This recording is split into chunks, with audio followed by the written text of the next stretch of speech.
1080/60 1/125th at shutter priority.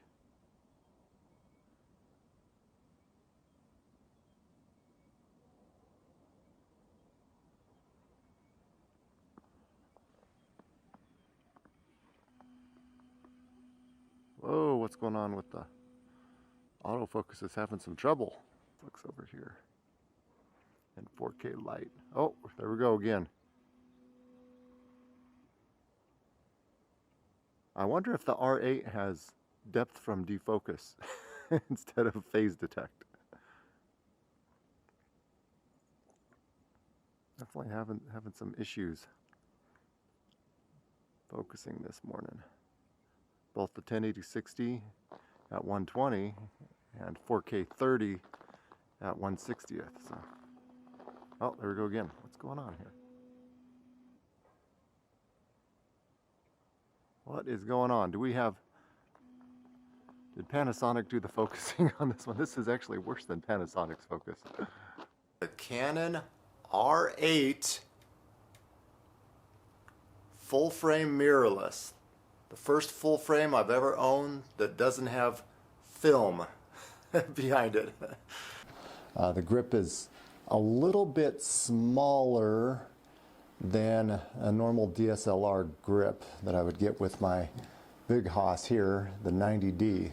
Big Hoss, it just has a little bit more of a chunky grip to hold on to. This one, it does have it's a good grip. I mean, it's got enough to hold on to, especially with this cover on here, the neoprene cover on here. Without the cover, it's a little bit slick and a little bit hard to hold on to.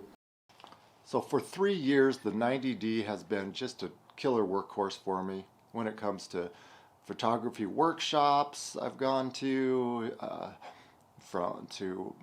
creating videos and family vacations and weddings. This has been the workhorse for me. My mirrorless natural upgrade from the 90D was going to be going to the R7. I've been eyeing the R7 for a while now, as soon as it came out. However, I just couldn't find the R7 for a great deal. But a local camera store here in the Denver area, full frame for the price of an APSC, essentially, that I got this for. I'd say if you can find this on sale for $1,300 or less, it's probably a no-brainer, because it's still less than I'm finding the R7 for, and it's full frame. Now the R7 does have a bigger, chunkier grip, and it's got, I think it's got better weather sealing in it. I'm not sure about that, but the on-off switch over here, pretty cool. That's good too. I would prefer, maybe this is just me, I'd prefer the on-off switch to be something that you would push to turn on instead of pulling to turn on. I'd rather have a push to turn on over here and make it a little bit more to the side. And then if you want to go to the lock, maybe go around to the lock, so you don't have to go through. Right now you've got to go through the lock. Every single time you turn it on or off, you've got to go through the lock button or stay in lock if you want to lock it. I'd prefer to have it just click on real quick. You need to take a quick picture and then pull it to turn it off. Push to turn on. Oh, I need to lock it for some reason. Push around to lock.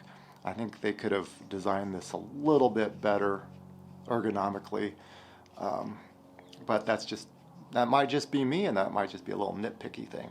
There are some other issues that are a little bit more important than that, that's for sure. The R8 is such a lightweight camera.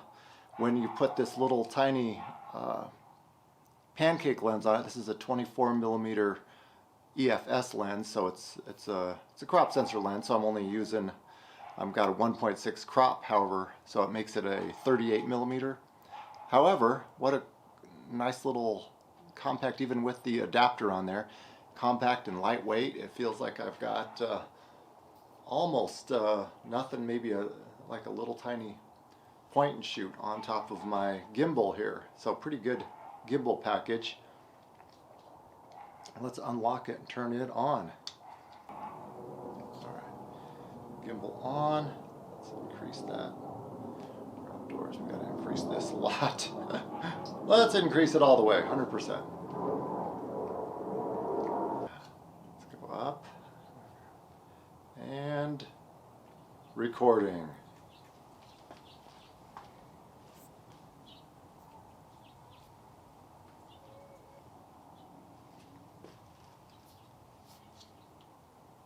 So if you are coming from the M50, the EFM group, these guys, the M200, M50, these guys both use the LPE 12 battery. So if you're coming from that to the LPE 17, it's, I don't know if these, they're so close to the same size, but these have pretty bad, the battery life in these is not very good, let me just say that. So I'm not noticing much of a difference when you're going to the R8 from the M50 or the M200. Battery life sucks on all of them, and you're going to have to carry extra batteries. They're small and they're relatively, the LPE 17 is not inexpensive though. It's a $60 battery. You can get some knockoffs for less that don't last quite as long and don't work quite as well, but they still work. They just don't work as well with the battery indicator. There is a workaround for a couple of the issues that I've been, minor issues I've been complaining about, is the small grip, not real easy to hold on to with large lenses, as well as the not stellar battery life. So there's actually an inexpensive battery grip here. Let's see if I can get it without getting a reflection in it. The Velo BG-C18 battery grip. 50 bucks for this thing, and yeah, it's worth it. It's definitely worth it. So the battery grip, let's get that aside there. The battery grip right here gives you a larger purchase. Make sure you get two of the actual Canon LPE 17, the Canon brand ones. Don't use the knockoffs in this thing because it'll give you an error message that you have to click through. It's just annoying, and then it won't give you battery indicator at all. So you take your Canon branded batteries, and it's a tight little squeeze in there. Let's see if I can do this. They really fit tight in there, but I don't know if it's a slide button for the spring, takes pressure off the spring. You can pull it off. Once you take the battery door out, you can actually store it in this compartment on the side, and it fits perfectly in that little compartment there, and nice and tight. You don't lose it. Take out your knockoff battery that I've got inside mine right now. Close this up here. Let's get this installed. And it installs just like a normal battery, kind of right into that, and then it attaches via the 1/4-20 thread. Once you get it nice and tight in there, you'll see this light flicker on there that tells you have battery life again. Let's get it turned on and see how it responds. Responds like a normal R8 should respond, except now it's got double the battery life. It went from being kind of the last of the pack of the Canon cameras to being the best of all the cameras I have battery life wise. Now there's one more thing to do here if you want to take full advantage of this battery grip. You have to plug in an external little plug on the outside here. The only downside, I guess, of this thing. And then what you do is you plug that in right over here. Now you've got full control. Let's go to photo mode, stills, and I can take stills. Move the mic over a little closer here, and then I can turn it vertically. Oh, don't forget to turn it on. Yeah, you got to turn it on. Okay, now the battery grip is turned on. I can go over and do stills. And then I can turn over and go horizontal, normal mode. It feels good, easy to hold on to. It's got a tripod mount on it. I wish the tripod mount was moved forward and when you're using a larger lens. Still, very nice. This feels more appropriate, yes. It looks better. You can hold it better. You got more to grab onto with this. It's still front heavy, don't get me wrong. You're still looking at a front heavy camera. It handles a lot better that way.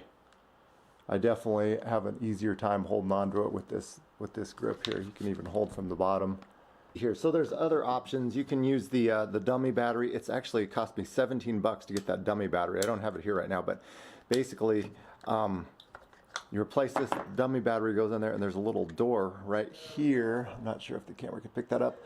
A little spot right there where the cord for the dummy battery comes out. I've actually run it on the dummy battery before. It runs great. The final workaround for the battery life is just a little external battery here.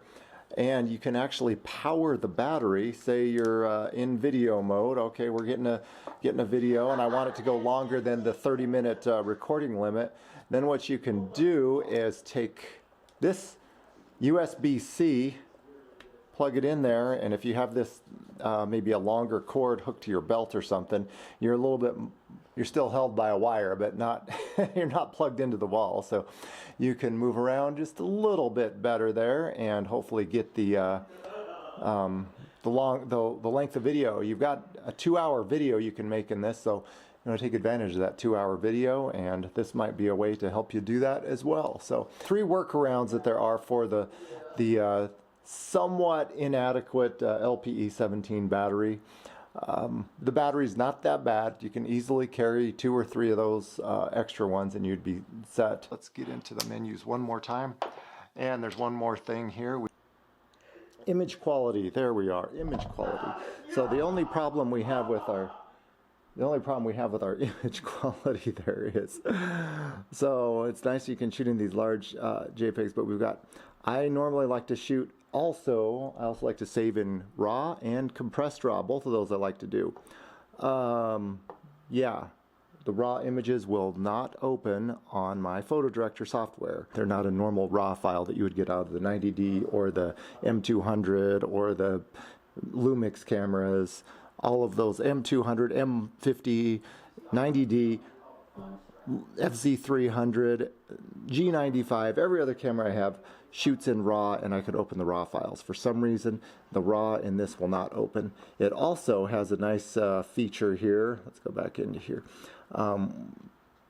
Dual pixel RAW. I would love to be able to shoot in dual pixel RAW. That looks pretty interesting. It looks like you'd probably have more areas of focus that you could pull out in dual pixel RAW. That would be real nice if I could use it. I've tried to shoot in dual pixel RAW, also doesn't open. So dual pixel RAW in general, compressed RAW or regular RAW will not work. So there is possibly a workaround over here. Sorry, I have teenagers in the house. There's possibly a workaround where you have this let's see, raw image processing. So you do have raw image processing in your play, but I don't want to process my raw images in the camera. I like to put them on my computer and work on them there. So I haven't even tried that function. Let's switch over to video mode. Go back into the menu. So video, we have these great, this is more advanced than any other camera I have other than the GoPros doing this. 4K 60, an hour and 9 minutes 4K 60. Look at that, 4K 60 Lite at 2 hours. I mean, that's pretty good right there. We've got just regular 4K, 2 hours, 12 minutes, and then what I like to shoot a lot at is 4K Lite, 4 hours of 4K Lite, and full HD 60. That's the one I like, 4 hours, 25 minutes on that one. Pretty good. All right, well, there's some cool features in the video mode. One of them, let's go over to and find it here. Second column over, third choice down, HDR-PQ. Wouldn't that be cool? HDR-PQ. I've tried the HDR-PQ and I've shot a video in the HDR-PQ. It won't even open or load on my computer. So HDR-PQ out. So in here we have C-Log 3. Oh, isn't that cool? I'd love to just check out C-Log 3. I don't like to do lots of post-processing of real flat footage. It takes a lot of work and a lot of time for me. And it's a lot of extra time that I don't want to take, so if I don't have to. But it'd be nice to have that choice. Well, C-Log 3 doesn't open and doesn't load into... if I can get it to open, there was one computer I was able to get a C-Log footage to open in and just to look at it. Very flat, as it's supposed to be. However, it won't load into PowerDirector 365.